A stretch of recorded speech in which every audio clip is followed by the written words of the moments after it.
Top G Money. It's Money. Friday. It's All right.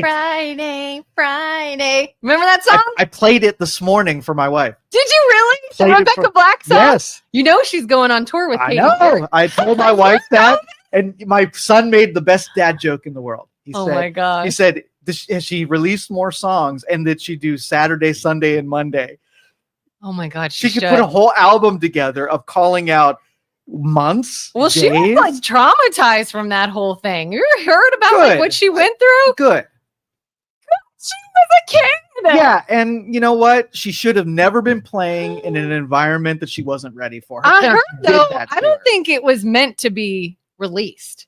That was not meant for her to like. That was like for her. No, it wasn't. Her parents wanted her to be famous, and they had the money to do it. Totally scripted the entire thing, released it, made it a viral. Take advantage of what you got because you probably didn't deserve it. The worst song ever perpetrated on human beings. What did she get? Well, all right. She's famous. with Katy Perry now. But What did she get? she was not. She was like famous, like for a bad reason though. It For doesn't years, matter. she was People brutally don't made care fun of. about good, bad. Haktua didn't get there because of her academics. Oh, and that's her intelligence. Haktua. Think about how many people make their way to the scene, and it's something other than talent or ability. If you listen, you want to train wreck somebody, they'll be famous. I could train wreck somebody, It is. and they'll be famous. This is And then, probably- they're making fun of me. Yeah, no kidding, because you don't deserve to be there, And jackass. it's probably the longest running train wreck. Because, like, you had William Hung. Remember William I Hung? The She Bangs, Yes, Haktua. I feel like they all have like their little eras. But they got their 15 Rebecca minutes. Black Friday Stop is like complaining. still around. You should be nameless and nobody knows you, and you got something ill-deserved. So just go enjoy for what it's worth. I don't know. I think she went through a lot of hell to then finally deal with that. And now Nah, it's some good stuff coming from of it. I don't Poor know. you. Poor little Poor Rebecca. little famous you. What seat should I take? It's Friday. Gonna get down on Friday. We're ready for the weekend. Everybody's gonna be singing that. You're welcome. You're welcome. All right, what's going on? That's I want to welcome all the viewers, listeners. Thank you for tuning into the show. We really appreciate you. This is a megaphone. So if you disagree with us, which I hope you do, we have a lot of disagreeers that are some of my favorite participants. You can call the show 330-595-1600 and talk to us. Let me get the tab. And if ready. you don't want to talk, you can type it out too. Yeah. A lot of people are like, I'm so- at work. Do you have anything you want to talk about? Not really. Okay. All right. Well, I'll talk about stuff because it Okay. affects our valley, and we're an automaker town. So let's see. let me get in. Yeah. So April 2nd, next week, we have Tariffs Day. This is Make America Great Again Tariff Day. So how do you feel about the tariffs at this point? So I feel like I say this on everything, but I see both sides. I can understand mixed feelings about it. More so I'm leaning to I'm really interested in seeing what comes of this. Like, I think this could be a good thing, and I get people's concern with it.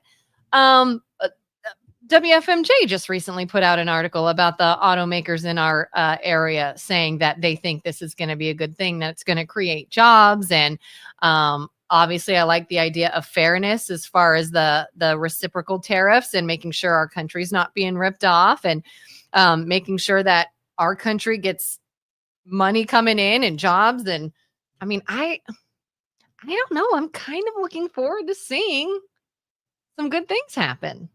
Okay. What about you? I got opinions. I do. I'm sure.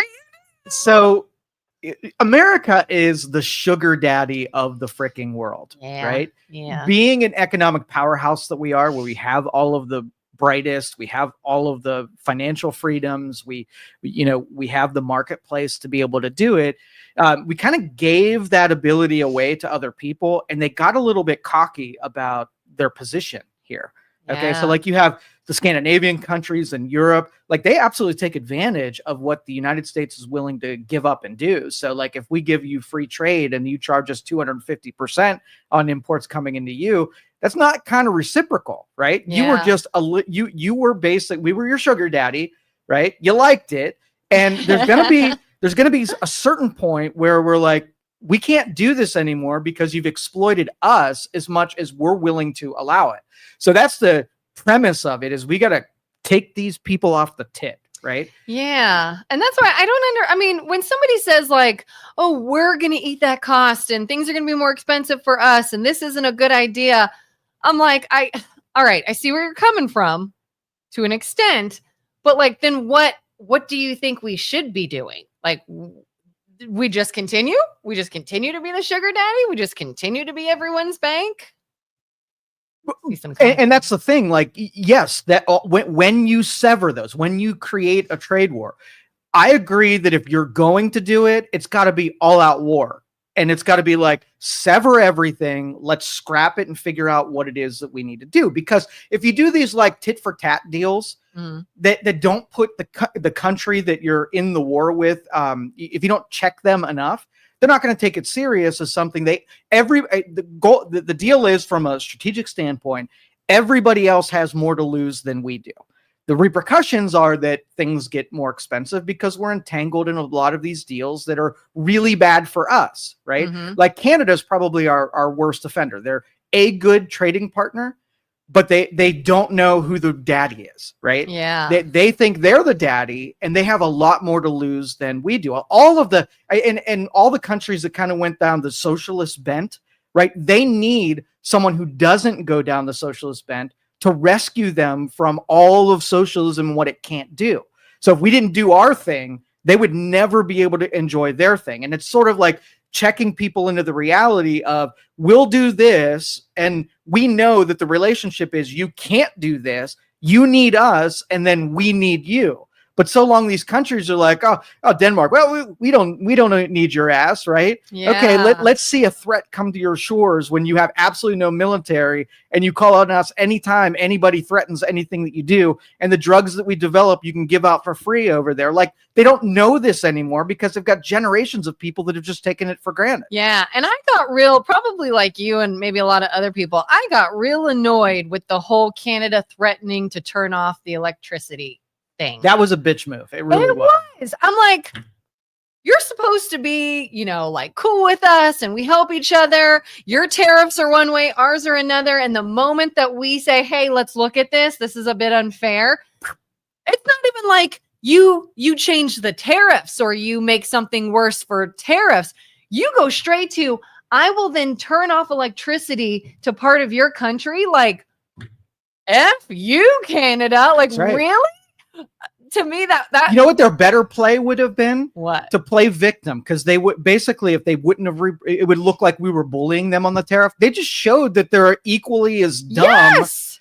Right? That if anything, they were the bigger bully. Exactly. They're like, here's what our fight's about. Spoiled bully. Yeah, here's what our beef is about, and I'm going to go ahead and I'm going to ramp it up. To yeah, this. so they're not the innocent victim in this, and they showed it. So now I'm saying, get all out war. Get it over with. Caller, you're on the line. Hello. Hey, guys. It's Isaac. What's going on? Hey. Much? Hey, I just wanted to make a point here to Joe's point about being the European countries' sugar daddy. Yeah. The only thing I'm worried about is when you have a gold digger, what happens when the sugar daddy disappears? I just don't want all those thinking European countries that have been protected by us with our military and just like you talked about, like just taking advantage. What if China just says, hey guys, don't worry, I'll be your new sugar daddy. Let's just switch over to my currency, and we'll protect you military wise, and we'll be the new sugar daddy. And then everybody's like, oh, okay, yeah, let's do it. All the European countries are like, yeah, let's do that. Let's just, we have somebody new that'll take care of us, and they're going to be even better. And then it's like all the world is against us. And then a war breaks out, or like a 9/11 happens. And instead of like them being like, oh, we're so sorry, everything, they just don't care anymore because they're like, you guys used to take care of us, and screw you now because you don't help us anymore. Yeah, they're and gonna it's be like the fickle. spoiled rich kid who's like, I got a better idea here. Let's go this direction. All right. So like Kelin said, then what do? Do you just keep being the sugar daddy because of the threat that you might have repercussions? I mean, the mistakes have already been made. Somebody's just got to fix the mistake. Yeah, we can't. I don't think we can afford it anymore. It's not a matter of like exactly if we should or shouldn't. We just can't afford to do it. So we just need to be. I don't know how you prepare for something like that to happen and the changes to be made and us not get punished for it. But I guess you try and look like you try not to look too bad in doing what we're trying to do. But we'll see. Yeah. All right, brother. Thank you so much for checking in. Appreciate it, man. Yeah. You're very welcome. Talk soon, guys. Bye. It's almost like a lose-lose then. We either continue to take it or we tick off. But thankfully, we're making this move before we're in a position of desperation. Like, let's just say that we waited till our economy went bust and then we were economically at a disadvantage and there was something that was going on. If you're going to pick a best worst time, this is going to be it. If you're going to do it, now's the time to make a move. Yeah. And we're getting some companies don't pay tariffs, consumers pay tariffs. Canada stood up to the bully, and vehicles about to go up at least 10 grand a vehicle with tariffs, but it's okay. Prices go up under Trump. So question. Yeah. The vehicle costs going up. Just imported vehicles, not American made? Right. It is basically tariffs are used to economically equalize external versus internal. So if I'm a steel manufacturer and I pay my workers whatever, it costs $100 a ton for steel. And then in China, they pay their workers $1 an hour and they only feed them corn and they hold them hostage in a factory somewhere and they charge $10. Well, my tariff is supposed to say, I'm not going to give China the advantage to sell these products to the country cheaper because then consumers are going to be like, why would I buy the American one? It's 10 times more expensive. Right. So I'm going to put a tariff that makes China steel $100 and American steel $100. And that way consumers don't choose the cheaper one just based on price and support somebody else's economy. Yeah. So John, would you then just be willing to buy American made? You would have to. And now it's not a preference anymore, right? If the things that you were buying specifically for price, if there's no price comparison anymore, now you buy American because there's no other choice. So in the short term, prices naturalize. They don't go up. They go to the parts that they were before. So like go ahead. Oh, I was just saying, this reminds me too of my whole Amazon argument where, Amazon has a purpose for sure. Amazon can be great. But when people just buy everything off of Amazon because they can get it so inexpensive, and then they totally disregard their local businesses, then you wonder why your local economy goes in the hole. It's like, yes, it might be a little more expensive to buy American made, to buy local made, support the local businesses. But then are you not creating jobs, strengthening your local economy, benefiting in so many other ways? Yeah. So if you looked at your local economy, let's just say the Northeast Ohio, right? I want things to get more expensive, right? I want cars to get more expensive, houses to get more expensive, and I want payrolls to get more expensive. Because think about it. If you spend your money in your local community, rather than, even if it's more expensive, instead of sending it to China, the reciprocation of that money flowing back into the country has to happen, and it doesn't happen. It gets sucked out and it stays in the other country and supports their local economy. It doesn't go to the workers where then those workers get paid more money. It goes to a system that then goes to the government, and the government takes care of people and then, enslaves them and whatever. So, but if you're looking at it from the perspective of milk goes up, but then everybody in your community becomes more financially prosperous, then you built your economy rather than another country's economy. Yeah. It's all we're going to do is keep making the money to give away. Yeah. Instead of using it in our own. So long that the rules are that there's an advantage in keep spending the monies locally in your local community, your states and your country, then that just keeps recirculating. But if somebody breaks, like if somebody gets greedy, and that's what these consumers are, they're greedy. They want a great wage, right? They want $100,000 for the job that they do. And when they go to spend the money, they're not looking for another $100,000 wage earner. They're saying, well, when I spend it, I want to support the guy making $5 an hour. When that person breaks out of the principle, everybody loses at that point, because then you rewarded the thing that you wouldn't want to happen to you. Yeah, I want my pay to go up. Exactly. But then when I need something, instead of going to my fellow community members, I'm going to go and order it here. But I still want my pay to go up. So if economists were able to publish what things should cost, like if I weren't leveraging slave labor in China, how much would this thing that I'm holding, what should it be? Then we can decide whether prices are below an unnaturally suppressed price, at or above. Like, how do you know how much things should cost? Like we, when eggs were $10 a dozen, we know that was too much because we're comparing it to what it was yesterday. Yeah. But how much should a car cost? Well, relation to the wages of people who could buy it. And if it gets too expensive where people can't buy it, well, then either it's got to come down in price or wages have to go up. And I think we have a much better argument when we're figuring out how to spend the more money that is circulating in our own communities, rather than, how are we going to exploit a different country? Yeah. So if costs of cars go up, and they go up so much that the sales of cars plummet, is there not a way then we can adjust other than the tariffs? Like, we can adjust something on our end? Well, one of the arguments against this auto thing, on its face, it's good because it gives advantage back to local or American-made cars. The UAW even supported the action to preserve and protect American auto manufacturers. But because the sugar daddy thing was happening and we were benefiting from low prices, we have a lot of our supply chains that are entangled in other countries. So when we want to buy a transmission, rather than there being a transmission shop like there used to be right down the street, we have to import it. Well, we start a trade war, and then the components for American manufactured cars are going to go up, because then that country is going to tariff the shit out of the parts we need to build our cars. So then the demand for having local transmission companies to supply parts goes up, but those supply chains take years to reestablish. There has to be a guy that pops up and says, oh, well, I got an advantage of, manufacture transmissions again, get a labor force going, get his own supply chain going, and manufacture anything that we need here. So while I agree that on its face is good, there's even going to be further complications down the road as we start untangling those supply chains and bringing them back home again. So it might get a little worse before it gets better. For sure. Short term, this is really a gamble. Long term, it's amazing if you can give enough time for the benefits to be revealed. Yeah, the pain of breaking something could be.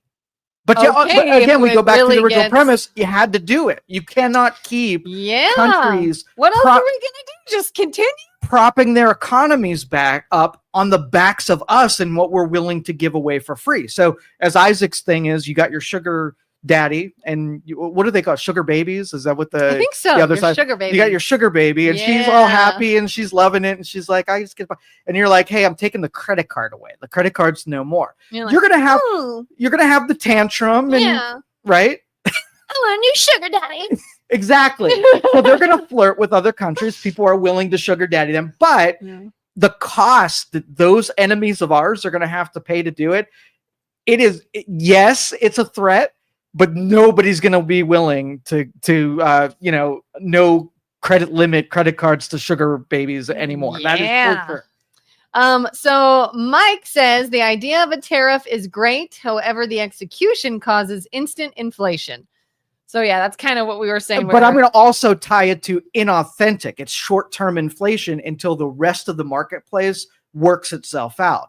And so small subsets on things like, let's just say if I took cars and made them $10,000 more when you go to buy a car, and you divide that amongst like how often you buy a car every 5 years. So, divide 10,000 by 5,000. But then I cut your energy production where you're saving $600 per year.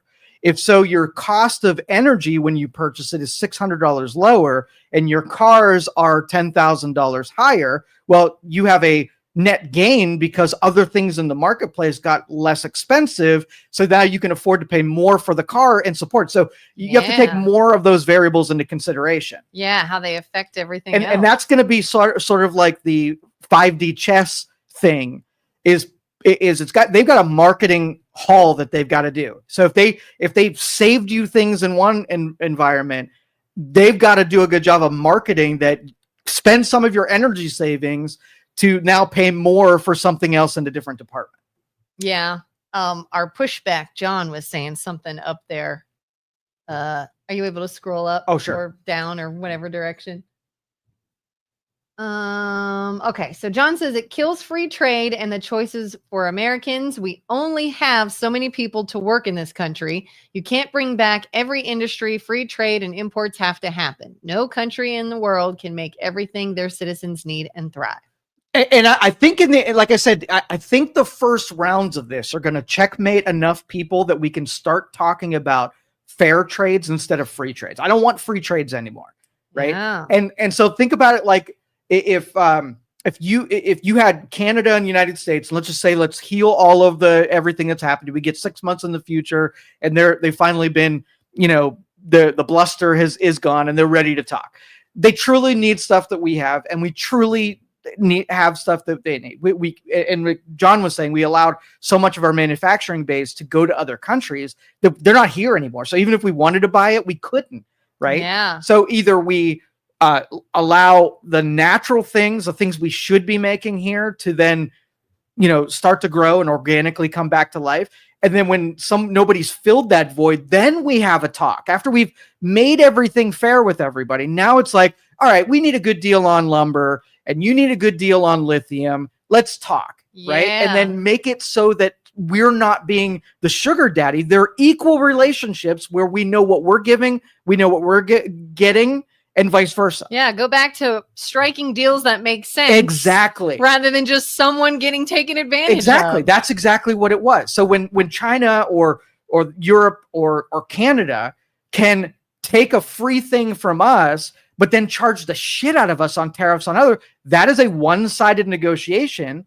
And, it has to die before you can say what's fair anymore. Yeah, I agree. The cost of living has to go up to compete with higher prices all across the board, including pay. Otherwise, it doesn't work. That would defeat process of supply and demand versus what is exactly. And I think that will be the natural consequence, is that you will have money that flows in supporting American companies. Workforce is going to be in huge demand, where we're going to compete for people. Like we were think about it, with these trade agreements, we were employing people in other countries that we had no say about anything. Now we all of a sudden need way more workers than we did yesterday.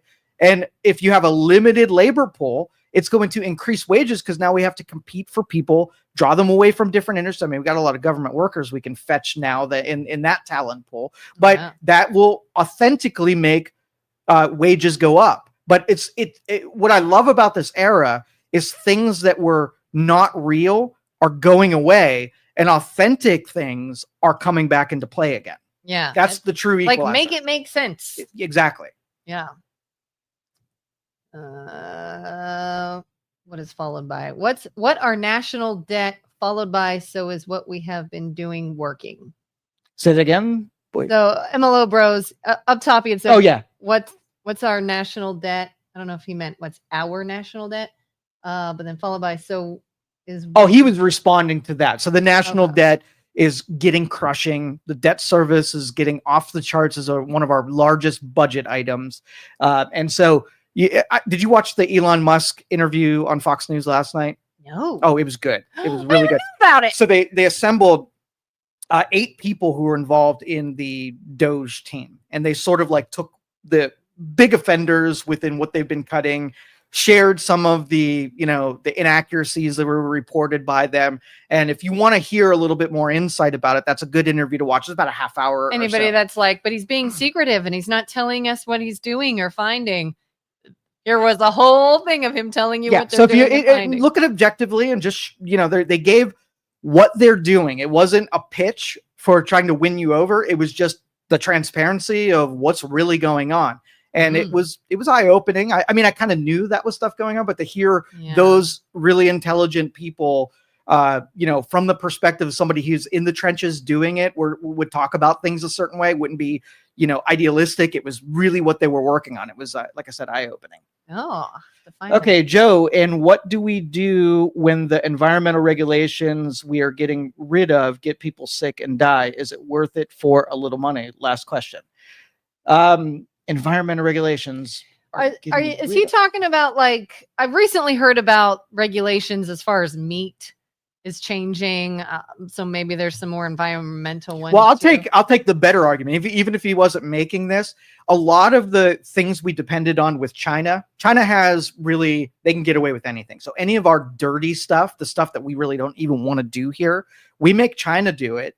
They don't have any kind of regulations to protect the environment or whatever. So if we need cobalt, like, let's go to a place that basically can enslave people and dirty up the environment and do it in the most wicked way possible. Do we want to bring that here and do the same thing on American soil? Right. And there's an evilness in that it was inauthentic. So we were enjoying the luxuries of lithium without any of the consequences. Like, ew, you guys of handle lithium, this. right? Yeah. So if that's the case, then I don't think we should be doing that anyway. Right. I think we should say if we don't, if you take a slave labor and a 15-year-old girl that's, that's dying because of what we're putting her through, I think we should enjoy the phones a little bit less, even if it means we have less of something that we depend on. Until you find a way to make it more humane. But that's where the innovations happen. When there's a true, like when we're eyeballing something that we don't want, people can innovate through it and solve those problems, and then we can reward the innovators instead of like offloading it and getting away with something we shouldn't have been getting away. How many companies, I can think of a handful that have reputations of, like, whether it's a sweatshop or whatever, it's made in another country for people with low wages under terrible working conditions, and we know that and say, oh my God, but I can get that for like $8 and I'm going to go ahead and order it anyways. And so how much, if we didn't, for our electronics, for everything, if we didn't do that, would you pay $5,000 for this phone? No. Well, I want something like it.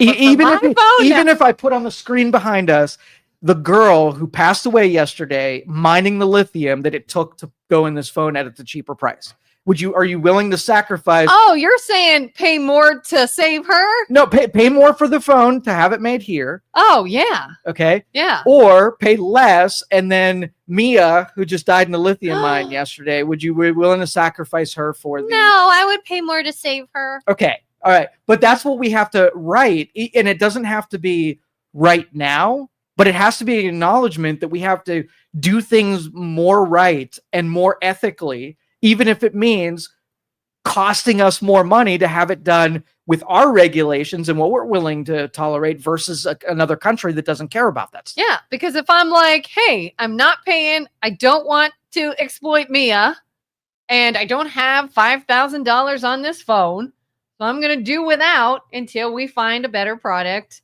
made here that maybe will cost less. So here was a throwdown in Texas. Tesla uses a ton of batteries, right? And so they were buying all of their raw materials from other countries. And I don't remember if you know, last year when all of those things went from like $17 a ton to like $17,000 a ton. It just went off the charts with what the supply chains were able to get. So they started looking at the United States and finding deposits here in the United States to take those out of the ground and do the refining. Well, Tesla made their own lithium refinement company, right, to provide what they needed for the battery. And Elon said, we don't want to be in this business. And if you want to make a ton of money and us be a big customer, somebody needs to get involved in the lithium refining process. Yeah. How many takers do you think got involved in there? So after this happened, lithium prices came back to $7 a ton. And so those supply chains opened back up.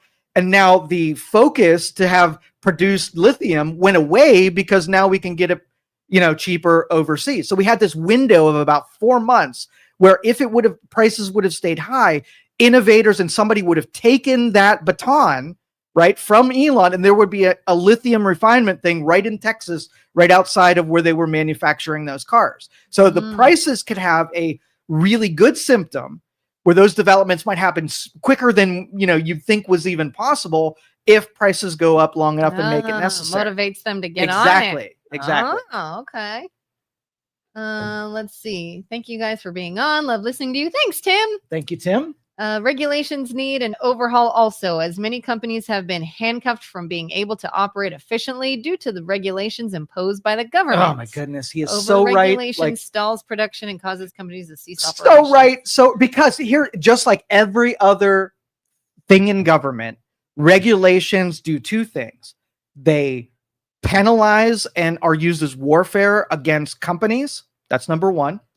And number one, I'll share a couple examples. So SpaceX, okay, they land some of their rockets in the ocean, right? And so to issue a permit in order to do a launch, they had to create a migration study for whales and sharks to make sure when they landed a rocket in the gargantuan sized ocean that one of their rockets wouldn't land on a migrating whale. Okay. Yeah. And they made it so that migration data from universities wasn't acceptable. They had to do their own study. So here's the government telling a company that they had to create a study. And I don't know how many $1 million the study is in order to issue a permit. And they couldn't use already available known data. This was like I'm going to middle finger you and make things super hard for you and make you spend money because I can. And it justifies somebody's freaking bureaucratic job, right? Yeah. And so like that's what they do is companies have money, so they go after the companies, make things super difficult, make it cost too much, and justify my paper pushing jobs. Where we're in business, I make more money when I issue permits quickly because then somebody else can do their thing and make more money. If I'm a government job, I have no incentive to do it quickly. I could take 3 months. I could take 3 years. You want to put up a nuclear power plant? Let's make it a 40-year permitting process just to get in your way because it's a political thing. So when it's wielded as a weapon, totally disagree with regulations. Yeah, but then you hear all these pushback of like, oh my gosh, they're doing away with safety regulations and these are important regulations and now things are going to be more dangerous. Trend? Oh, you want to kick puppies, huh? So a friend of mine recently sent me an article and was like, what do you think about this? And I think it was on the meat regulations that they're changing. And they're like, this could be really dangerous. They're taking away these safety precautions. And I said, do you think those people want to eat bad meat? That doesn't make sense. Like, why would we all of a sudden get rid of a safety precaution that's important? It is not all or nothing. You can have the ones that make sense. Yeah. I'm thinking getting ones that don't make sense, have an objective person go through there and say, yeah, this regulation is just, all it is warfare. This one is, this one's a good one to have. Oh, do we want people to dump sewage off a bridge into water? That one we can keep. Yeah. Right? That was not oppressive. And that's where, like, when I hear somebody say, oh, they took away the safety regulation, I'm like, well, let's look into what it is they actually took away then. Because why would anybody in their right mind take away something that's uber important? You wouldn't. Maybe it wasn't. There is no good justification for keeping regulations that are stupid and just are there to justify someone's job. Yeah. 100%. The person doing away with the regulation knows they too will live with that product. They don't want to make themselves sick. It's a terrible excuse, and it's not something that sways me to say, oh yeah, keep the really bad oppressive regulations for the sake that I think that if I remove that they're going to make meat spoiled when I put it on a shelf. That's just dumb logic. Yeah. Keep that one. Yeah. The other one was when regulations are there to insulate certain industries. So when we'll use the school one. So public education has a different set of regulations than charter schools and private schools. And so the advantage is given to public schools because they like them better, right? Education and teachers unions are very powerful. So what I'm going to do is I'm going to create a competition disadvantage for you. Okay. And so like a regular school, how many kids can they have in a regular public school? Like the whole school? In a classroom. Oh, I don't know, like 20, 25. 20 something. 25. And they receive in Ohio, they receive $13,400 per pupil, right? So $13,000 per pupil, 25 kids in a classroom. So if you were looking at this as a machine, each one of those kids represents a revenue stream of 25 times 13,000. And that's what that classroom can survive. Charter school and private school. What do you think they get from the same state distributions for revenue? They get about $7,000. So of state money, they get less than public schools. So now the ratios, if they were 25, their revenue stream would be 25 times 7,000. Do you think that's a revenue disadvantage for a charter school to compete with a public school with less revenue per child? That's an absolute yes. Yeah. And the ratios are different. So theirs are like 13 students per teacher. And they have a higher ratio of administrative teachers. You can only have 13 kids in the classroom and you get less money. So if you wanted to keep charter schools from being successful, you'd cap their revenue and they make a higher regulation or standard of ratios per teacher per student. And that's the kind of shit that they do where they pick a favorite and then they make regulations different for the one you want to suffer and fail. And you give advantage to the one that you want to be your crown jewel and you want it to succeed. Yeah. That's the kind of shit they do. And I don't think a lot of people know this stuff happens, right? But when it's politics and government is involved, this will be the baseline. It will always happen. Yeah, because then if you change anything, that's wrapped into this. Oh my God, you're taking away from the kids. You're changing something that could benefit them. You're harming this without even realizing. Do you even see why it needed changed?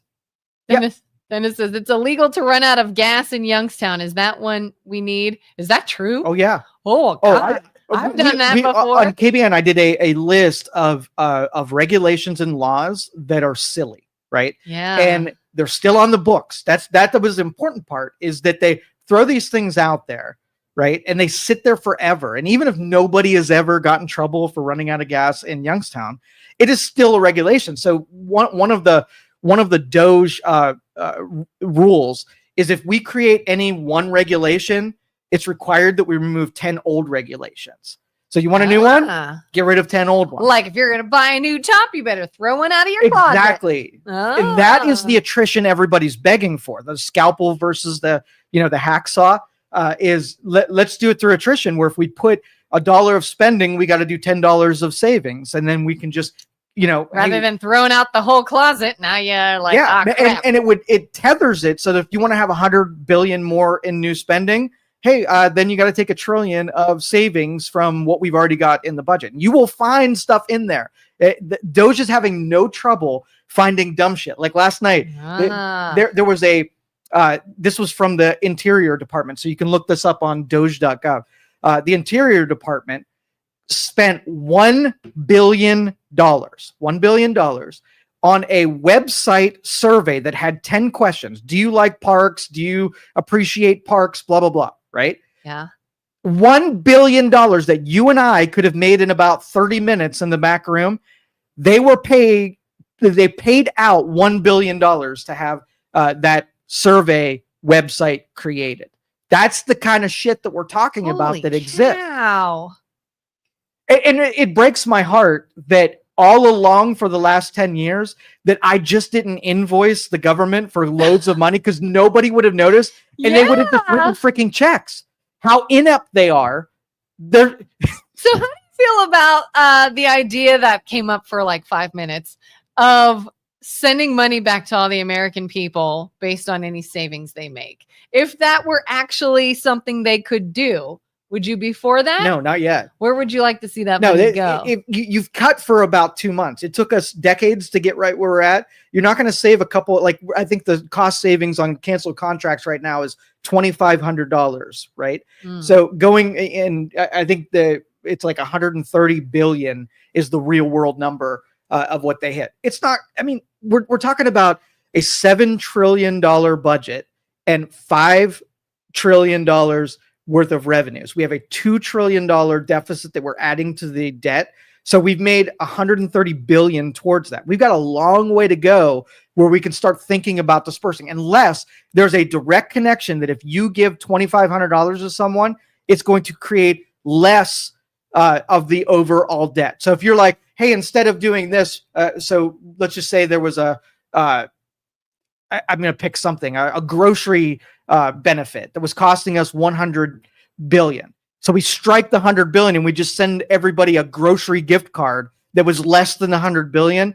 Well, that's a direct payout that instead of us managing it, you go manage your own groceries and here's the benefit. I would agree with that one because it was connected to a benefit that just disappeared, and here's the cash out from that benefit. I always wondered if they did anything like that. If we saw like a monetary benefit from what Doge was doing, everybody that's been against Elon and Doge, are you taking it? Are you taking that? Or are you going to say, no, thanks? Yeah, it is way too soon to start looking through the pile of savings and start distributing. Yeah. No way. Dennis says, amen, brother. I want my kids and grandkids to get Doge dividends. Way in the future, right? I hope Doge exists and lives forever. And in fact, I hope that robots and AI is programmed with your own home Doge so that they can do for your household what Doge is doing for the government. Yeah. And what's so frustrating is like, there is this argument from people that are real uncomfortable with how fast they feel things are moving. But we got 4 years with this department that wants to do these things. And then if somebody else comes in, how do we know it's going to continue? And then anything that we're doing or that we put in place that has sort of maybe a long-term benefit. I'm going to cut your runway even shorter than that. We've got 4 more months by July of this year to get the cost cutting, the majority of the cost cutting done. He's got 130 days to get this done. Why? Well, when Trump tapped his shoulder to do this, they have a executive order cycle, and then they have to have a legislative cycle, and then they have midterms to start worrying about. Okay, so they've got pretty much a year to get this done before the next year is the lame duck, trying to know that you've like once the polls start coming out to say that there's going to be a swap in the House and the Senate, and then the legislators start seeing that they're going to be at a disadvantage, they're going to start looking their own political careers and saying, if I back Trump, right, my district is going to vote me out and I don't want to leave this seat. And that guy's going to come in here and then they start looking self-preservation before they do. So we've literally got the rest of this year to get the executive order cycle done and the legislative cycle, because these executive orders need to be pinned down with actual legislation that support them. So they've got to hit home runs over the next 4 months. God, it's so frustrating. It's so frustrating how our government runs, like I've said this before, like a sporting event. It's 2 teams fighting each other, and anything that makes sense or that is helpful for America doesn't matter because you have another side gunning for it just because it was brought up by some other side. Yeah, and you can bet exactly what they're going to say, right? Yeah. The strategy is very predictable. The kicking puppy dogs is always going to be involved, waiting for a stumble and pointing out that they're super inept, accusing them and trying to take their character through the ringer. So if you can chop them up and make them ineffective till your guys get in there, and then you play the victim when it's reversed, like now they're going after Biden and now they're going, it's the same shit over and over again. Meanwhile, nobody in any administration can ever actually affect real long-term lasting change. This is the only way to do it. The nuclear option is the only way to do it fast, right? When you have control. The last time that the Republicans had control of the houses, both houses of Congress, do you know what they did? They made deals and played nice. They didn't do any of the things that they were there. They had control. They could have done it, but they thought we're gonna take the high road, and we're gonna set up an era of working together and bringing in the other side. And you know what the Democrats did? Hell no. They totally killed the spirit of it. So there was one legislative session that could have been, that wasn't. And I think they learned their lesson from trying to play nice. Now, just go brutal, just go nuclear option and destroy it. Yeah, we're in. Just let's gun it and see what we can get done. Jeff says everyone should have watched the Doge team last night on Fox. Very impressive team assembled. Yeah, that's what we were just talking about, was that Fox interview. And was the team young? I keep hearing about how they're really young. Not really. There was probably one guy. The youngest guy was probably the software engineer. One of the big things that surprised me most is that they have multiple government agencies that each have their own independent systems that don't talk to one another, right? And so when they need to do, when they need to check data integrity between two systems, it's a manual process of making something leave one system and get processed into the other system. So they've got all of these information officers that manage the transmission of information between those systems, right? And it's a very cumbersome process to be able to do it. So there was the SBA, which issue business development loans, and they issued loans to 11-year-olds, 10-year-olds, 9-year-olds, because parents who maybe didn't have the credit to get a loan would take their kids' social security numbers and get a loan issued in their kid's name. And the SBA had no way of checking the social security database to find out if those people were old enough to apply for a freaking loan. But if they were, if they were in sync, then that would have been a failed application and no loans would be issued. The second thing was the changing direct deposit information. This was a baddie. Like, I'm not surprised, but this is what's happening, is that you can call the only way to change your direct deposit for Social Security is call a number and give them your information. And there were scammers that were calling people on the phone saying they were these people and having their direct deposit issued to their banks or a bank that they had access to.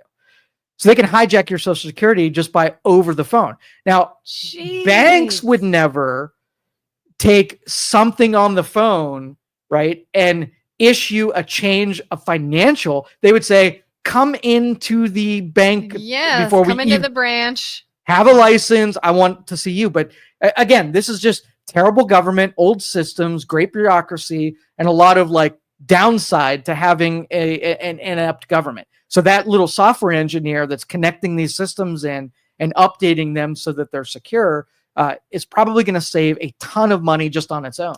Yeah, a lot of people have been up in arms over Carolyn Leavitt, the press secretary, mentioned recently that when it comes to this whole signal debacle and the text issue, that they are considering allowing Elon Musk to sort of join this conversation, look into things. And she's like, obviously, we're talking about technology here and different apps to use. So we want a very tech savvy person's input. And to me, that makes sense. Do you think Elon should be like, this is in no way your realm, stay out of it? Or do you think it should be like, hey, when you have a specialized person, and it's a shame that we have to wait till something bad happens in order to grow a brain and say that. Yeah. Like if Signal was an approved app by the government, right, I would then want to see what made it a great app for the government. Now, it's a great technology. It's already been done. So for the government to develop their own software that's already in the private sector, it's fine. But I would have been at the table saying, well, let's ask Signal if they can put us on our own separate version of it. We'll license the software from you, but give us our own domain where the public isn't involved in it. So if it's going to be a government apparatus where we contract an external deal, at least make the downside risks of having, I could have been added to that Signal chat. Yeah. If it was a government program, I couldn't even get access into it, right? Yeah. To be there in the first place. Why was it even possible to add an outsider? Exactly. So I don't disagree that Signal should be used. I do disagree that it was the same commercially available version that everybody else has. Dennis said, for so long, it takes an act of Congress to get anything done, and government was the accepted way. Anything faster than that is inconceivable. That's the name of the game, compartmentalization of info. That's why we overclassify everything. Yep. Yeah. But you can see how they broke that whole executive order thing. It used to be that it was a blemish on a president's record that he couldn't inspire Congress to get something done, and he had to issue all these executive orders. And then the Democrats went executive order crazy, right? And bypassed Congress altogether, which desensitized the public because the guy that they like had a bunch of executive orders.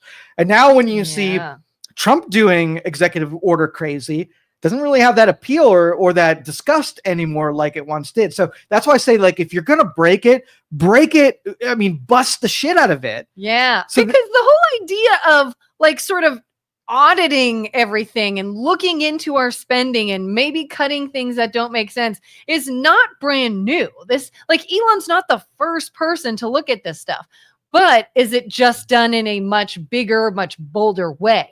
Is that why all of a sudden it has this big spotlight on it? Or is it only because the Dems don't like what's... No, they were at the trough. Everything they like was scooping up and slurping up money that they know is going bye-bye, right? Yeah. The people who complain the most. And then their minions, like the people who are financially benefiting from the overspending and the fraud and the waste, right? They were the ones really griping and they had the powers. But then the minions who have no financial interest in there, they're equally as outraged because they're just following orders from the people who told them to go be upset. Yeah. And if any one of the minions or anybody is like, hey, this makes sense and this is a big deal and we should be looking into this. Remember what party you're a part of. You vote the way we want you to vote, whether or not you think it makes sense. And they're like, okay. And then you get nowhere because all you're going to do is stay on your team and do whatever. But like I said, they're a one-trick pony. So if it's the same thing that we're going to repeat, where we're going to go into a department, we're going to take things that have a noble sounding name, right? What do you think they're going to do? Like the Department of Pizza, right? They're going to go and they're going to fight waste in pizza. So I'm the Democrats, and I'm like, oh crap! Like I was able to sell dough for $10,000 an ounce, and pizza sauce. Like I got $1 billion for 5 cans of pizza sauce. I'm a little upset. They're going to take that away, and pizza sauce is going to be normalized, and dough's then going to be at market prices. All right, what do I tell my minions to say? Joe hates pizza. People are not going to be able to get pizza. The prices are all going to go up. We got to fight against He's going to change regulations so our pizza isn't going to be bad now. That's right. Pizza's going to be poisonous and expensive. Don't let them do this. All along, they're like, I hope it'll take away my sweet deal on selling $1 billion pizza sauce, right? But it's once they do it for the 42nd time, right, it's going to be ineffective. So by the time there's 220 something departments that they're going to go through, they probably hit 16 of those with force. So there is a bunch more to go through. And if the response to it is always the same, the public's going to be like, come on now. Yeah. Is that really? And especially if enough time goes by before all the things you said didn't happen the way that you said. You mean Granny got her Social Security check? Because they're repeating the whole, they're going to assault Social Security and Social Security is going to go away. So if we get to November and nobody's Social Security has gone away, can you keep saying that? How much longer can you say that? Or if global warming is going to melt the ice caps, right? And there's going to be no more ice in the Arctic. If you get 25 years and there's still glacier ice in the Arctic, can you keep saying that the Arctic ice is melting? Like there's a point where the public's like, hold up. I listened to you for the first year because I thought maybe that threat's bad enough to give you credibility. But after 25 years, you got not as much credibility as you once had. Yeah. Somebody told me recently about this term. Have you heard of the term Democrat refugee? No. What is it? It's the people that once associated themselves as Democrats that are now like, we didn't change, the party changed and the media changed. And we went through so many years of hearing the same rhetoric that the moment we're like, listen, this is starting to sound like bullshit. Like, and this isn't true and this isn't real. And I have questions about why we're even looking at it this way anymore. And you got punched in the face with, how dare you question it? How dare you not just go along with it? And almost pushed out to now the RFKs and the Tulsi Gabbards and the people that were like, well, I was part of that party. I'm kind of not now. And you almost got pushed to the right, or as libertarian or whatever. And that's this Democrat refugee, is all these people that but it was sick of that. And that's the part of this I don't understand, is that most of the issues that we're talking about right now are 80-20. 80% of the people support what's happening and 20% don't. So if I'm the Democrats and I want to do mass appeal, would I put all of my energy and resources into the 20% and even go all in on them, only hoping that I'm going to alienate the middle 50% that are going to go towards the 80% side, right? Because that's what they've done. That is the worst strategic political mistake that I think today's politicians is they're still going down the road, because they're almost bought into this point. Yeah, it's like they have these few extreme pushes, talking points that they just keep driving at you, and it's like, hey, let's get better ideas. Like we're over that. Nobody's buying into that. What else you got, kind of thing. And like the Bill Maher's. Like, I really like watching Bill Maher. Oh, I do. I've been getting into him too, actually. So they lost him because he just I think Carville, Maher, there's a couple of ones that just are still able to, denigrate their side when it comes to the truth. And Maher said repeatedly that if they don't get off of this train, these midterm swings that they think are going to happen might be a little bit out there. Yeah, I think there's a lot. There's a lot of podcasts. There's a lot of interviews where Democrats, whether it's an entertainer that's been on the Democrat side or maybe even a Democratic representative, Gavin Newsom has a podcast right now where all of them are being like, what we're doing is not working. Like, we are alienating people. We've talked before about, you get this idea that sounds great, let's make things fair. Let's recognize people. Let's call out injustice. And then you almost run it into the ground where you kind of come back around now where you're the one causing the injustice and you're the one degrading people and you're the one doing what you essentially set out to call attention to and change. And now you've made it worse. And instead of acknowledging that, you just keep making it worse and alienating anybody that actually sees what's going on. So let's talk about the state of Ohio. I thought this was very interesting, and we're actually going to talk to the legislator that is responsible for this. So I don't know if you ever heard that there are statistical, something that with a 90% probability, if you do these three things, that you will not end up in poverty. You know what those three things are? I feel like we mentioned this the other day, but say them again. Okay. Number one is finish high school. Okay. Get a job and wait until you're married to have babies. Right? Yeah. Makes sense. Okay. Yeah. Total life hack that if you do three very controllable, achievable things, you are in control of all three of those. And it's get a job. Any job. A job.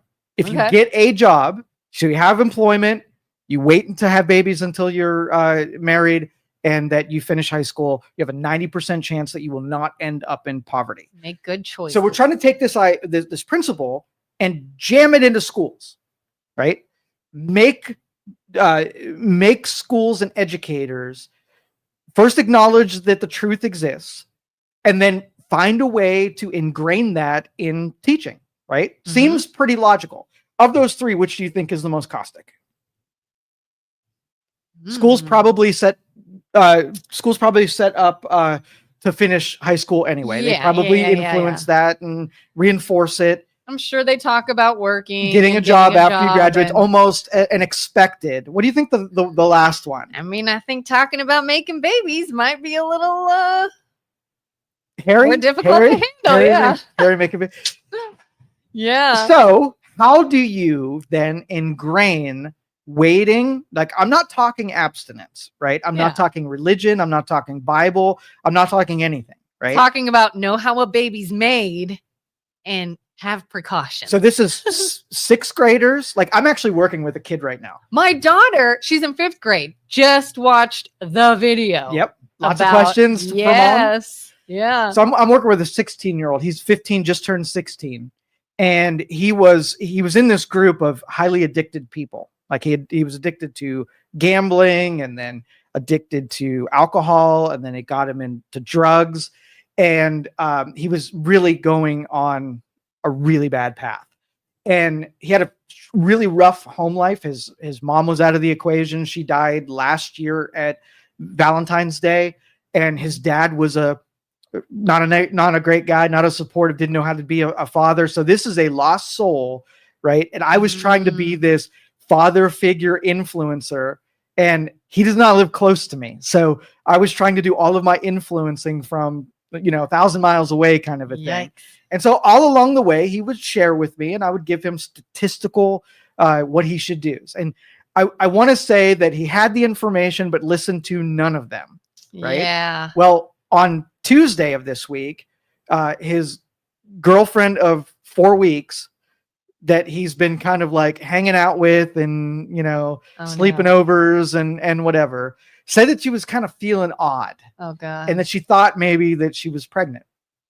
And so I said, well, let's be sure tomorrow when you wake up, go get a couple of tests and, pee on the stick. It's a little too soon for anything to be 100% effective, but let's gather some intel.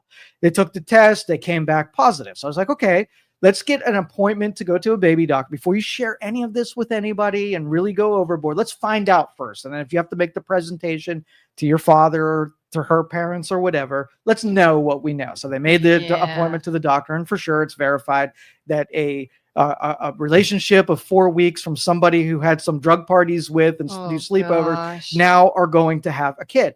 So now the dude is petrified, right? Because he's in a program that's trying to teach him machining, CNC work, and whatever. He's not doing great in school, and so he's really trying to say, hey, my life's over. My dad's going to kill me. He's probably going to kick me out. I'm probably going to have to drop out of school to take care of this girl. I want to be there for her and support having a kid with her. She's really excited for us, but we got to figure out as 16-year-olds how to then make a life and put something together. Right. Wow, so this, what I'm doing with you right now is telling a story about an example that's real and influencing kids of their same age group that could then say, well, that could be me. Right. Because I'm making all of those same decisions.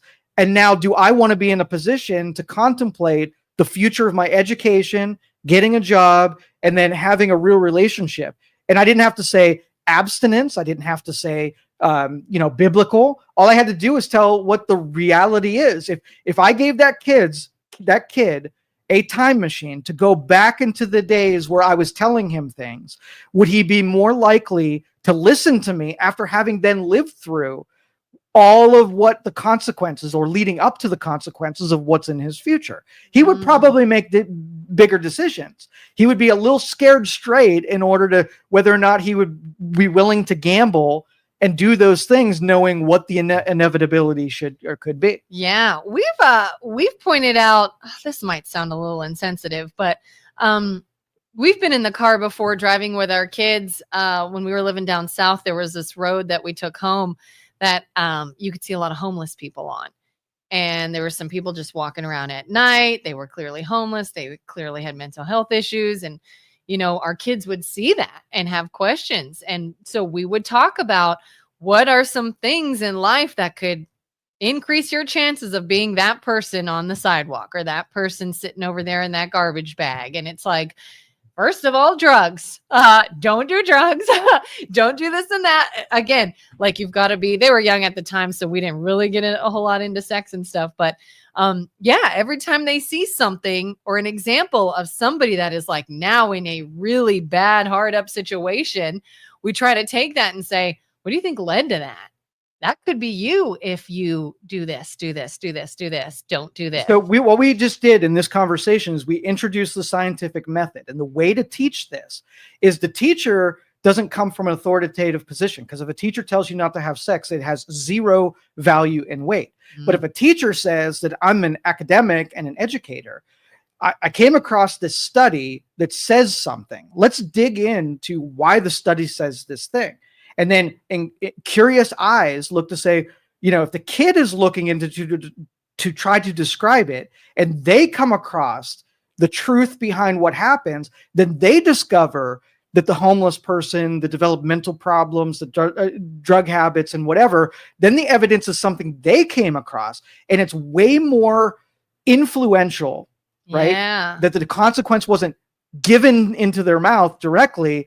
They self-discovered. And you didn't have to teach any authoritative positions, whether it be biblical, whether it be teacher, parent, whatever, it came from them. And that's I'm suggesting that is the proper way that all educators should present things that might have, be a little bit confrontational. Yeah, it is kind of interesting. I mean, as kids, we grew up with things like the DARE program, or we were just told, don't do drugs, don't drink alcohol. You're a kid, don't do this and that.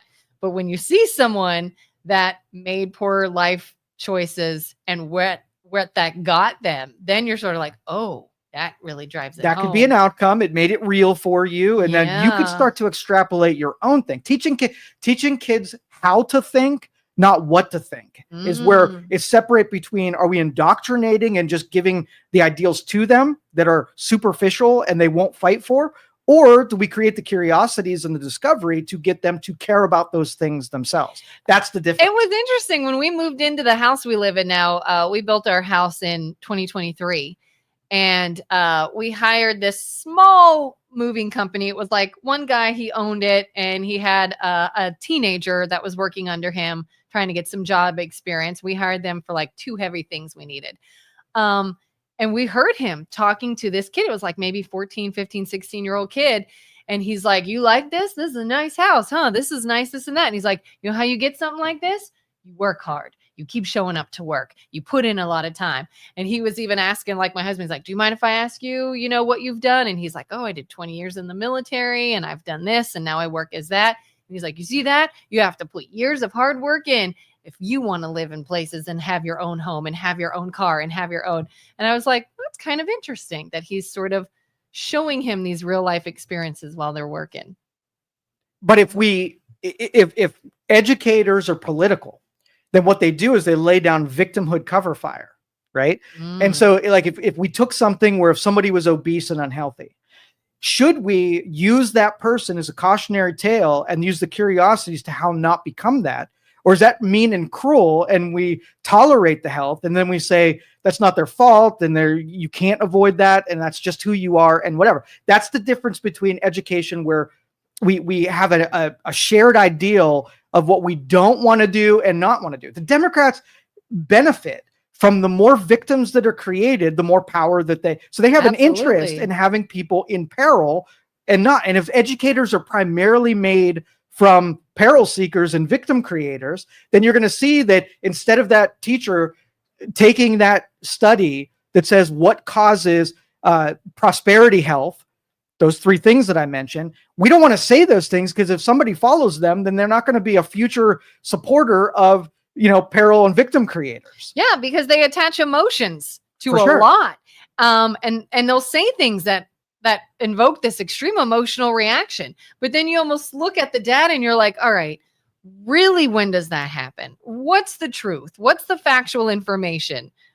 Rather than just looking at it emotionally. And I think yeah, for sure. They tie the emotions in.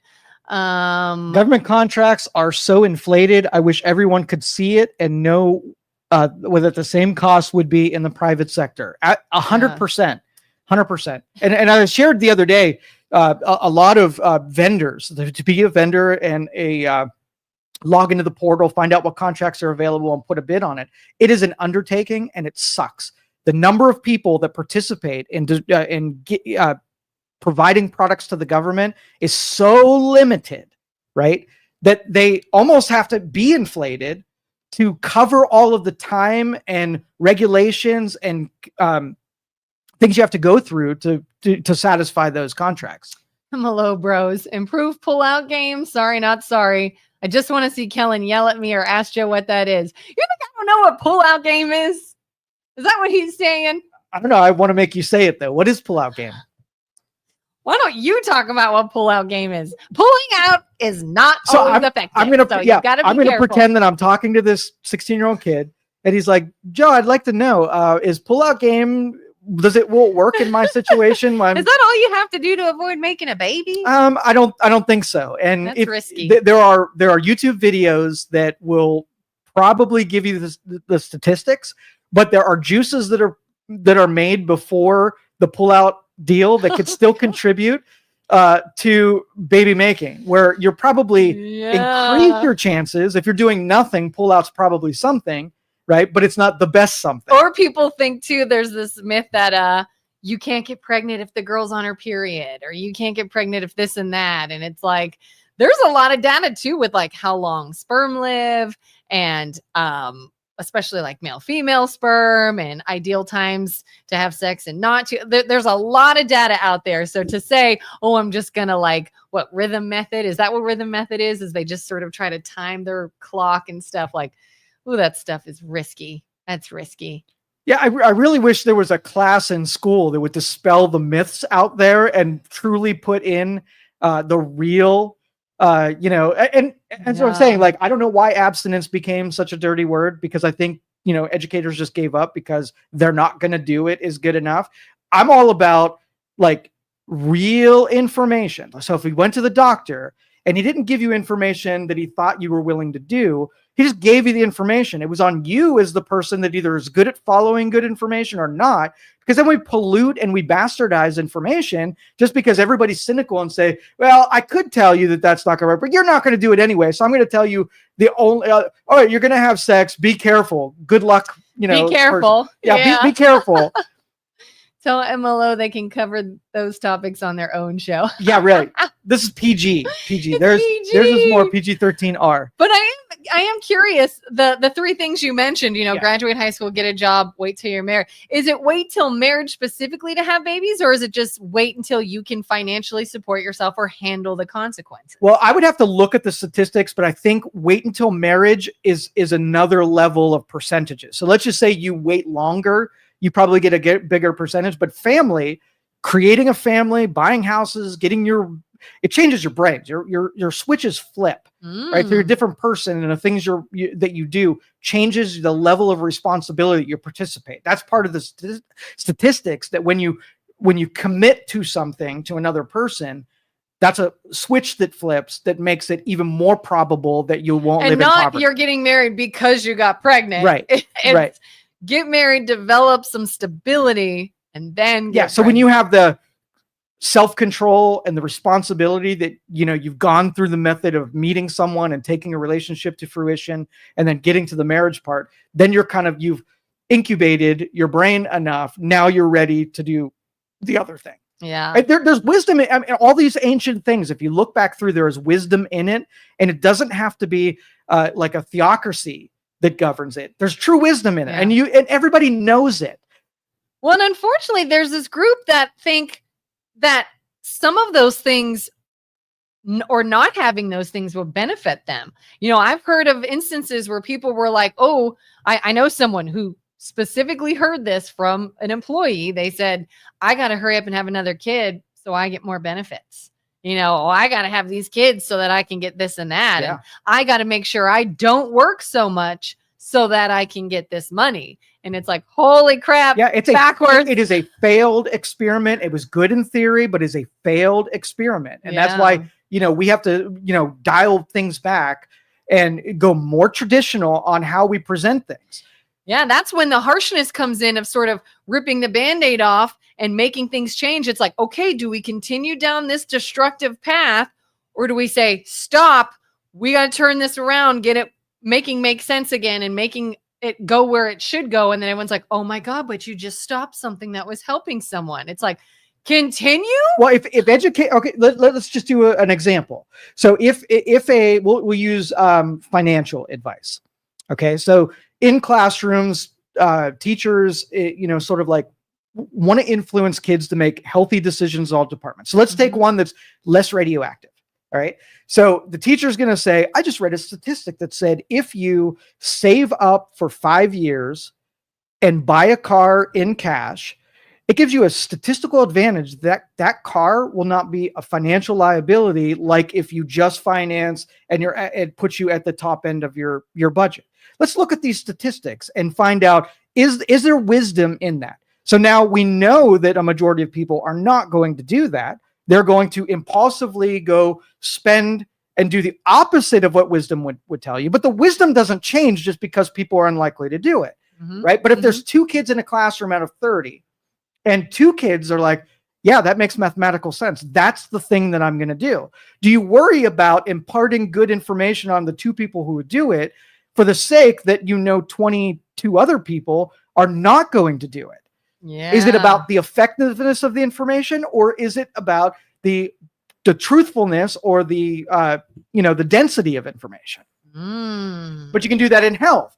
Do you use things that are going to be unpopular but effective, or do you do the things that are going to give you the most amount of people that are going to do the less bad thing? Yeah. Oh God, because we're all just so dumb and we don't just do what makes sense. Yeah, but we were talking about educational institutions. We do not serve dumbness for the sake of things. We bring out high intelligence in people. And the only way to do that is to give information. If everybody took, like what my wife and I did with our kid, is we never dumb things down for him. Language, ideas, everything. We always spoke like adults. We always engaged like adults.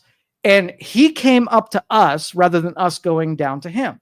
Now he is probably 6 years from an intellectual standpoint ahead of his peers, everything from social development, everything from academic development, because we did that. Was it harder? Yes. Would somebody have criticized me that I didn't use baby words and I did?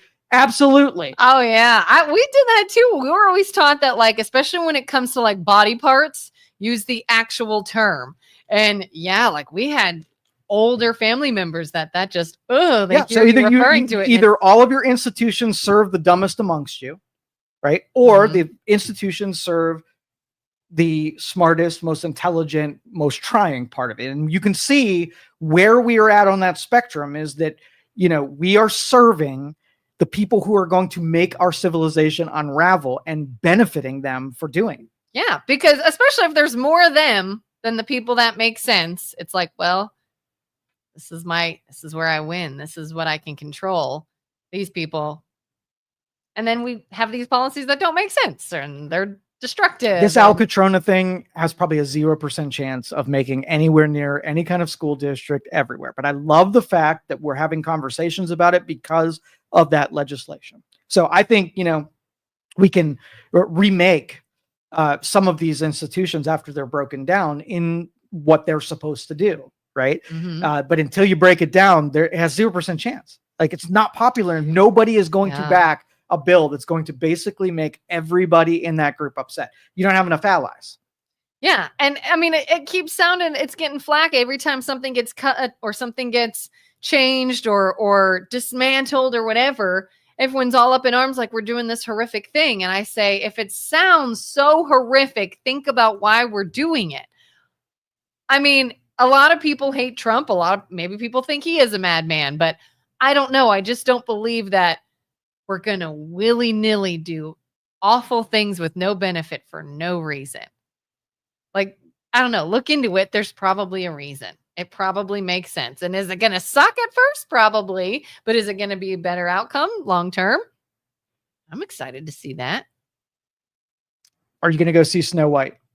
No. No? Tell me why. So I am not typically one of those people that get offended over movies. I don't care what somebody wants to do to change a movie. But I was hearing a lot of controversy over the new Snow White. And I said, all right, why are people up in arms? And I keep seeing this. It's too woke. It's too woke. And I said, all right, why are people saying that? So I started looking into it, and people are having issues with it because Snow White is Latina and comes from a part Latin, part, I can't remember what her other parents' nationality is. But they don't like that it's not true to the main character. In fact, she's called Snow White originally because of her pale skin complexion. But in the new Snow White, she's called Snow White because she was born during a blizzard.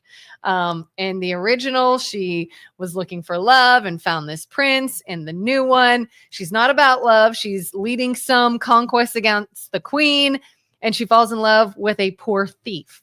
They were even afraid of being offensive to little people and dwarfism. So they made the dwarfs CGI instead of casting real people. And there were all these precautions. And the more I'm reading, the more I'm like, all right, this is getting ridiculous. And then I could still say, do I care? Do I honestly care? Or will I go see this new adaptation? And then I saw the main character, Rachel Ziegler, went on a rant on social media. Did you hear about that? Oh, yeah. And again, I normally don't care if a celebrity chooses to endorse a candidate. I don't care. I just don't. Taylor Swift came out for Kamala Harris. Okay, good for you. I don't care. I don't care who you vote for. But when she wrote, I hope that all Trump supporters and anybody who voted for him never find peace. F Trump. I went, You could have even just said F Trump and I wouldn't have cared. You could have said, I hope Trump never finds peace and I don't care. But you personally attacked other people. I'm just done. No, I'm not seeing this film. Like, you're so up in arms about changing everything. You're getting so let me pussyfoot around every single issue. And that's just getting annoying to me. And now you got to be this big, dumb, political, blah, blah, blah. Like, no, I don't need to see this movie. I'm not giving my time and attention to something that's getting just so ridiculous. They could have simply had a focus group and said, all right, as a moviegoer who's likely to go see movies, you could pick A or B. A, do you like it when you come into the movie theater and someone kicks you square in the nuts? Or B, do you like to watch a movie that tells a good story and has virtue wrapped around and makes you feel like a better person when you leave? A or B? And people are going to say, I don't know, the nuts thing sounds appealing in a certain way, but I'm going to go with B. And then the movie producers are going to be like, oh, should we make the movie we want to make to kick people in the nuts? Or do we want to just put a good product out there that people are going to feel good about seeing? Yeah. I think I'm going with A, even though nobody said they like being kicked in the nuts. I'm going to do that one. Yeah. And so I cannot take this oblivious, unintellectual, stupid behavior and give them $1. Like, it's not even about whether or not it might be a good story and whatever. I don't care. Like, I don't want to reinforce and make more really terrible, awful woke movies. This one needs to die on the vine. I saw a reel on Facebook. It was a snippet of the original Snow White, the animated film, where the prince leans over and kisses her and she wakes up from this kiss. And it said, she deserved better. First of all, it was a whole idea and a whole discussion about kissing without consent. And then it was, all she was is just looking for love and finding a prince. And all of a sudden he kisses her without consent. And now she's awake and that's her whole life. And she deserved better. I'm like, she isn't real. This is not real. This is a movie. She doesn't deserve anything. She's a cartoon. And the fact that this is such a big deal is why I'm like, you've all lost your freaking minds. It was a cartoon from whatever flipping year, where back then that was a feel-good film. It was a happy ending. It's not until 2025 that we all lose our mind over anything that's remotely offensive or anything. And now you're like, she deserved better, as though this is a real person we're talking about. Like, it's so stupid that's why I'm like, I'm out. I'm off this freaking Ferris wheel. I'm not doing it anymore. Yeah, and honestly, the character swaps and the dwarves, all of that, if I know about it, then I can't get over it that something was forced in for some kind of woke ideal. Right? Yes. If you casted someone that just doesn't fit as long as it doesn't obstruct from the storyline that I know and I love and I want, if I can't get over that detail of like, you are kicking me in the nuts with the messaging. There have been adaptations that have swapped into different roles. And sometimes the swapping was better than the original. And it was never pushed in my face that they did it to piss me off as the viewer. I'm like, oh, that's an acknowledgement. That was way better than it was before. Yeah. But the end product is it has to be better. Right. And then we won't notice that that's what you did on purpose. Yeah. I mean, there was Snow White and the Huntsman with Kristen Stewart, was technically Snow White, but a totally different story. Sure. And I said, all right, going in, I know what this is. It's using the term Snow White, but it's a totally new adaptation with a totally different storyline. I'm fine with that.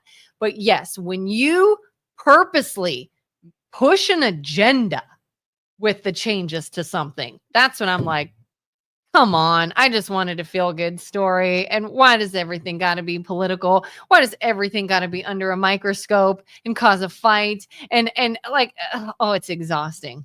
Yeah. Dennis. So go ahead. Oh, so it's worse than the girl Ghostbuster. Got it. So Rachel Zegler, in the future, if she ever is an actress ever again, in her contract, there's got to be a line in it that says, shut your mouth from the time that you are announced that you're in this role to way after we've made our money back, or you get $0 and we will sue you into oblivion, because that was the dumbest thing she could have done. She did. And then she took it down and posted an apology.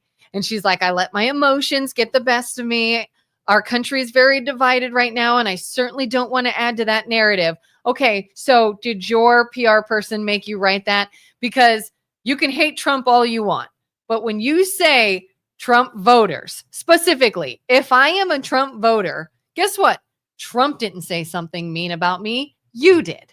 You said something mean about me. You wished ill will on me. It was not a good gamble. Oh my God, it's so dumb. Let's see. They're not on track to break even. Hollywood perverts everything these days. And Dennis says $5 says she ends up on OnlyFans. Probably. Yeah. Probably. How did you feel about the live action Little Mermaid with Halle Berry? You didn't see it? See, that I didn't mind as much. I have to really go back and remember. I know I saw it. Halle Berry's freaking hot. Like, I'd love to see her in a little you know what? It's outfit. Not. You know who I'm talking about. What? There's Halle Berry, and then her name sounds like Halle Berry, but this was Halle Berry, something, the younger girl. Oh, all right.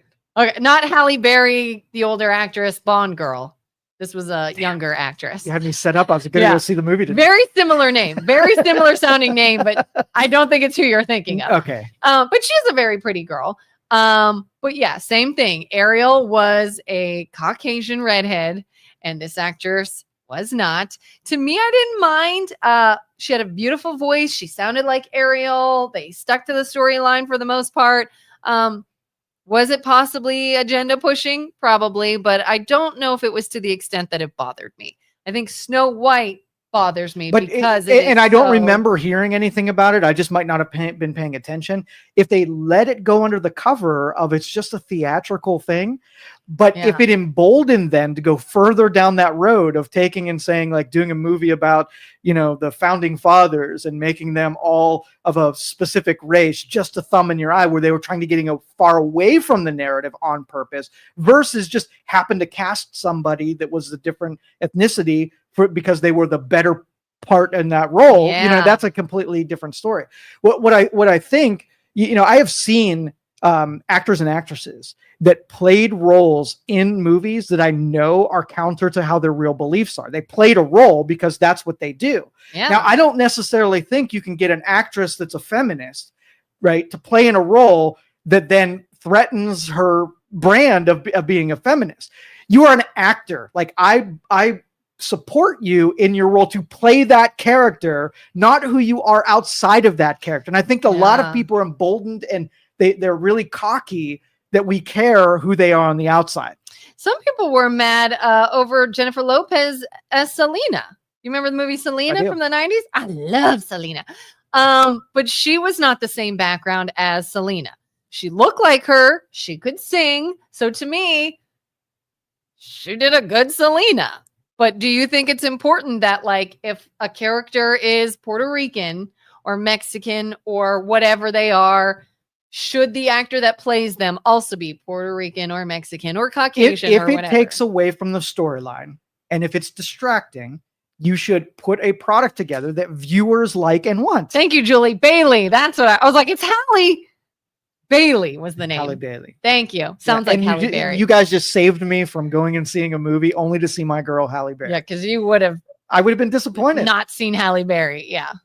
Dennis, I don't think a movie could have been made in Hollywood for the last decade without some woke agenda or message. Yeah, again, serving the minority and alienating the majority is just it's business stupid. Yeah. Yeah. In this whole effort to, again, feel like you're doing something good, like we're being inclusive, like Rachel Ziegler's like, never would I've ever imagined I could play this role, and it's so great that a girl like me could play this role and other girls can see someone like me playing this role. And I'm like, that sounds all good and nice and wonderful, but you're not an authority. I don't want to hear what you feel about things. I want you to do the freaking movie and entertain me. Yeah. That's what is a movie? Is it, you know, like when I think back when I was a kid and movies had a hero that was willing to sacrifice himself for a higher ideal.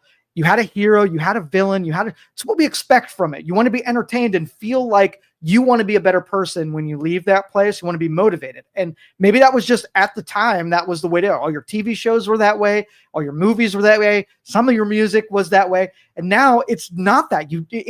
They're meant to shock you. Like I was almost thinking that this movie would do really well because it got more headlines. And I'm thinking maybe that is a good play where you make it shocking, you make it controversial, so then people go see it to see what you were controversial. The only bad publicity is no publicity. Right. And so maybe the early ones, it had that shock value that had bigger box sales. But now it's been so overplayed, it's not as shocking, and we just hate it. Like we just turn on the people who produce this stuff that kick us in the nuts. Yeah, and I think that's what people are seeing is they're so sick of the crap. And then, of course, one side's going to say, oh, what are you, racist? Or you're just intolerant of other kinds of people? Or are you just a bigot? Is that why you don't want to see a white girl in this? And it's like, that is the bullshit I'm talking about. It's a movie. I want to be entertained. I want to just go and have fun and leave real life of politics and fighting behind and enjoy myself for an hour and a half. And if it feels like you are now taking my hour and a half entertainment window and still pushing a political agenda or still pushing your ideas on me and your ideals and your way of thinking, that's when I get irritated. All right. We're forming an LLC right now. Okay. And we're going to start a business.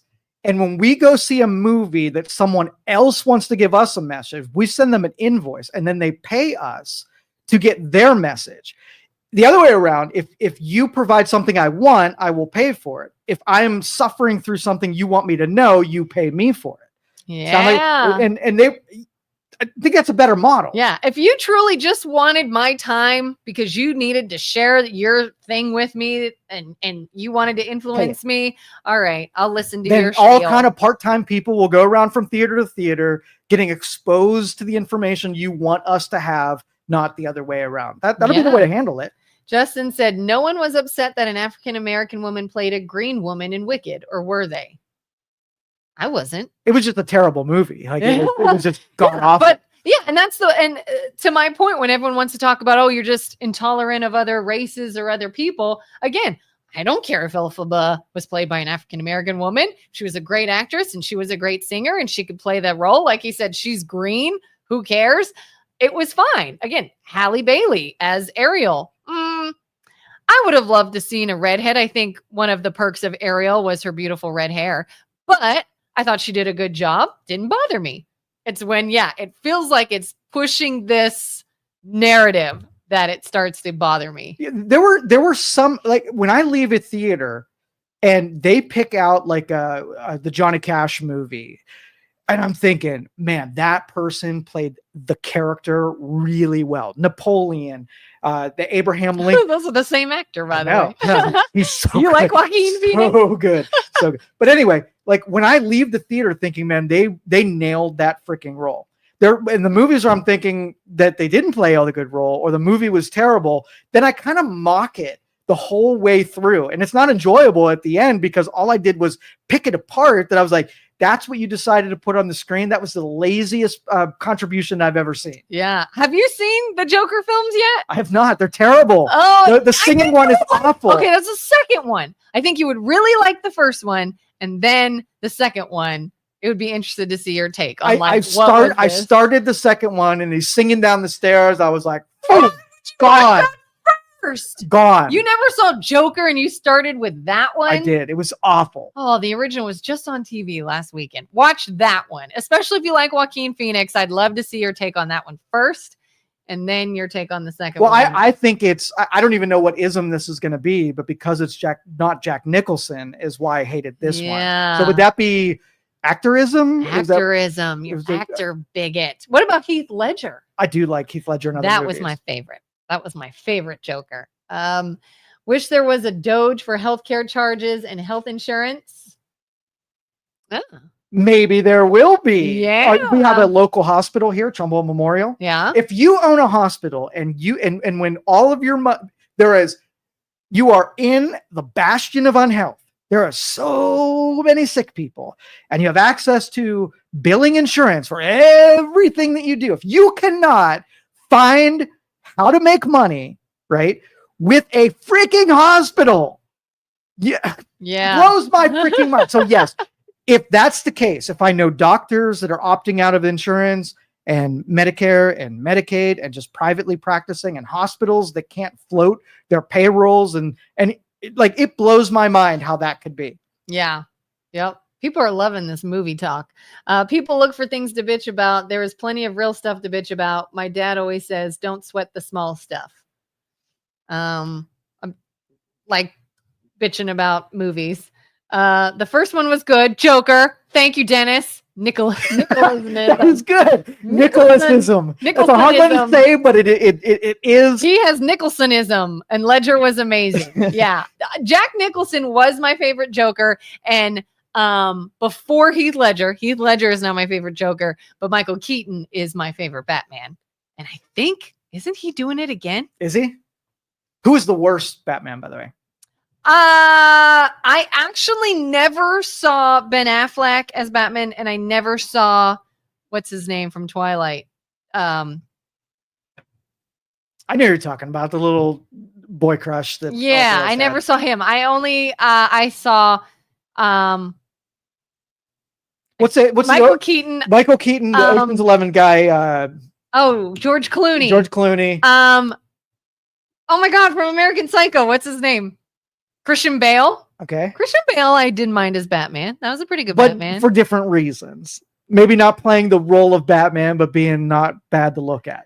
You got to admit. He's not bad to look at. You got to admit. Here's what's funny, and I say this about all superheroes. It's so funny how we just, in this world of entertainment, Robert Pattinson, thank you.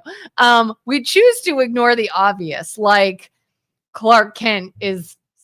You put glasses on and nobody knows he's Superman. You are going into the world of just illusion. Yes. You got to get over Christian Bale has a very distinctive way of forming his mouth and his where's Rachel? Like the way he talks. And nobody sees that in the Batman mask. It says, you got to suspend Bruce that. Wayne is Batman. Suspend your disbelief. It is a superhero movie. A dude that can put on latex and fly, and what you can't get over is that everybody's oblivious to his identity. Obvious that's Bruce Wayne. It's so obvious that that's Clark Kent. And like, I love Michelle Pfeiffer as Catwoman. That was my favorite Catwoman. That was the best. And Halle Berry as well. I never saw Halle. I mean, I saw her, but I never watched her as Catwoman. But was she a good Catwoman? For different reasons, because she was hot, so hot. Michelle Pfeiffer was pretty, but she was just very cool. Like that was a cool character that she Halle did it. But nobody knew that was Selena. What's her face as Catwoman? Like it's just so funny that we choose to overlook that. But speaking of Christian Bale, have you ever seen? Back to Christian Bale. Why are we going back there? Bale was good. Watch The Prestige. Bale and Hugh Jackman. The best movie, The Prestige. Saw that. Oh, dude. And Hugh Jackman. This is a movie you have to go see. The Prestige. The Prestige. A lot of what I teach comes from the 3 prestige steps. And I've actually taught you them. And I don't think I've ever quoted You them. Mr. Miyagi'd me? I Miyagi'd you, and I gave you principles that came directly from that movie. I want you to watch it with that in mind and see where in the Prestige are the 3 elements. Maybe my Friday movie night will have to be Prestige. Have you ever seen American Psycho? I don't think I have. You got to watch that. Christian Bale. It's old. I don't know. When was American Psycho made? 90s? 90 something? That's a good one. That's a good one. Now, are there any current actors or actresses that have recently come out against Trump and become political that now have tainted the movies that you watch because they're in them? Are you willing to overlook Snow White? That one for different reasons. Yeah. But I'm just saying let's just say a Robert De Niro movie came out. Oh, yeah. And he's playing mobster, cop, whatever, in a regular traditional role for him.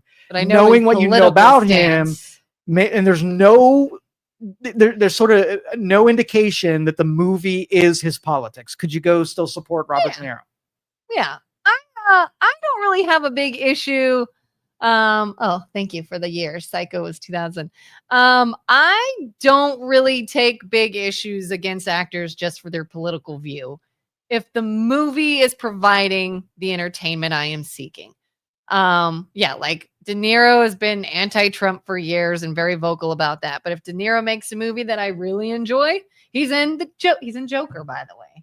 So if you do hate that kind of thing, I'm gonna hate it more. you're Thank gonna you. hate it more. But you might like the ending. Does he sing? No.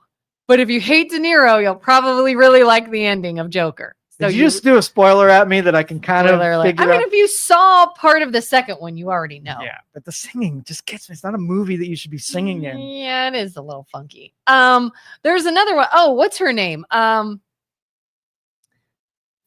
Jane Fonda, was a big sort of vocal Democratic activist. And she's in a show, Grace and Frankie. And that show is delightful. I love Grace and Frankie. I think it's so great. We watched multiple seasons of it. So yeah, I mean, like, I'll listen to people regardless of whose side they're on. If somebody was like a huge Trump supporter, I don't care. Like, as long as the entertainment they're providing is what I'm seeking and not, if you saw the end of the first, maybe that context to the singing. That's what I keep saying. Me and my husband are the only people I think on the planet that have been defending Joker 2. And I'm not saying it's a great movie. I'm not saying it's awesome. And the first one is 100% better. But everybody keeps wanting to tear apart the fact that, one, there was singing in Joker 2, and two, it was bad singing on Joaquin Phoenix's part. That was the whole point, is he is a madman who desperately wants to be an entertainer. And he wants to be a singer, dancer, performer in the limelight on TV, even though he has zero talent and he's crazy. And he sings alongside Lady Gaga, who is good in the movie, by the way. But that's the whole point, is you're like in this world of his madness. And no, it is an action movie that wants to be show tunes, right? So that's the bigger stretch, where they could have had him perform on a stage in a small scene and depicted the same thing. Do you think they just wanted to make a musical? They wanted to make a musical. So they leveraged an action movie and made it into something stupid. So here's one thing I can't get over in movies, and this has nothing to do with the actors and well, it does have to do with the actors and actresses, is when they typecast. And when you go to see a movie that has a certain person in it, that they have to play the role that they're known for. And so I'm really disappointed. The Morning Show, I brought that up a couple weeks ago. And who's the guy that is in The Office? The funny guy, the comedian. The main character? Yeah. What's his name? I know these names until right this moment. You're talking about Steve Carell. Steve Carell. Yeah. So he is in it. His name's Mitch in it, right? He is not funny, right? He is told zero jokes. He plays a serious role, and it is so weird because I'll see him like excerpts in front of a news desk, and then you want him to be yeah, I killed a guy. yes, and he never does it, and it's so disappointing. So when if they're like, a Bruce Willis movie is coming out, we're like, oh, buddy, he's going to be the badass yippee-ki-yo guy. And he doesn't do that. If he's like some hippie on the side of the road selling flowers, I'm going to be like, what? I saw the weirdest example of this. Years ago, I saw a Lifetime movie. I was like, is this a joke? Is this supposed to be a joke? It was 100% serious, a serious drama starring Will Ferrell and Kristen Wiig. From Saturday Night Live, and you're thinking comedy, funny, awesome. I could not take it seriously. I was like, is this an SNL skit where they're acting serious, but it's meant to be funny? It was legit a drama. They said they both decided to try their hand at dramatic acting, and they made a drama, and they themselves were like, this did not go well. Like, I'm sorry, you guys are comedians. You can only make comedy. Will Ferrell in a serious role was the weirdest, most uncomfortable thing I have ever seen. Yeah, you just can't do it. You can't do that to us. You really can. And that's, like I said, you can do a focus group and run through these already known things, make people entertained, have some kind of virtue that we're pushing to, have actors that if you typecasted them, put them in the role. If Joaquin Phoenix can get into any role and become that character for an entire year stretch, right? Yeah. He's your perfect method actor. Oh, yeah. Everybody used to say Kristen Stewart was such a good actress. She's such, you know who Kristen Stewart is? Oh, she's so good. And I'm like, you know what? Show me Kristen Stewart being a cheerleader or a bubbly blonde or an extrovert. Like, Make her do something that is not in the realm of what we always see, and then I'll see if she's a good actor. If I can believe that she is not Bella from Twilight or Joan Jett or even Snow White and the Huntsman, which she was a very serious role, make her something else, and then, to me. Yeah, it deprives us. It's almost like you went and saw Superman, right? Mm-hmm. And Superman was feeling guilty about his superhero privilege. And so the whole movie is him not doing anything heroic, right? Yeah. And just being a person that's going around trying to make other people. Actually, that might be a good plot line for a movie is Superman enabling and creating superheroes amongst regular people. Holy crap. That's the movie. Enabling and making superheroes around regular people. Making regular people into superheroes. And their disguise is glasses. Or a hat. Yes. Where they change their shirt. Yes. Who is this guy? Justin said, downsizing the worst movie. Great advertising for a movie that was completely different than the previous suggested. Matt Damon and Kristen Wiig. Oh, Matt Damon's another one of my favorite. And again, disagree with this politics, but I love what he's done as an actor.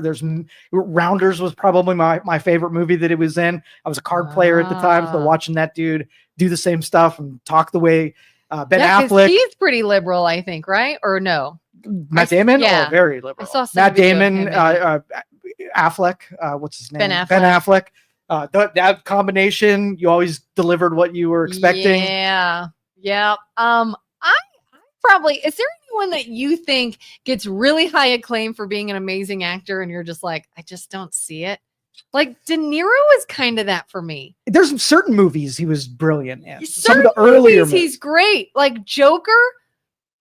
You ever see an actor in a movie and you're really aware you're watching someone try to act like you're not lost in their performance as though it's real. You feel like you're watching a high school play or you're watching somebody attempt to act.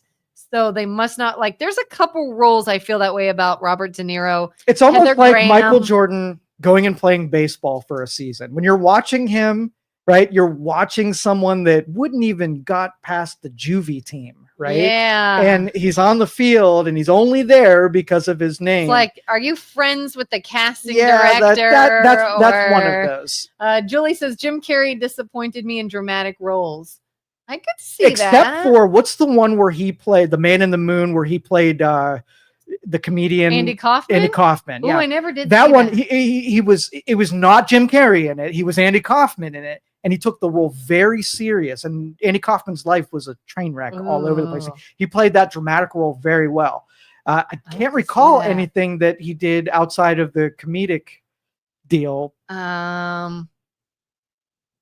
I mean, yeah, he always has, even if he's not trying to be funny, he always sort of has this weirdness to it. And Dennis says Samuel Jackson is an angry guy who's going to call someone MFer, but he's typecasted. If he doesn't go snakes on the plane and take MFers to a whole new level, I would feel snakes disappointed. On a plane, Pulp Fiction, even Die Hard. Die Hard? Yeah, he is the same type of person in everything. And I love it. I know what I'm getting into when I go see something. He's going to spill the vocabularic beans every single time. So here, talking about Eternal Sunshine, was that a Jim Carrey? Oh, that was bad. I never did see that. It was bad.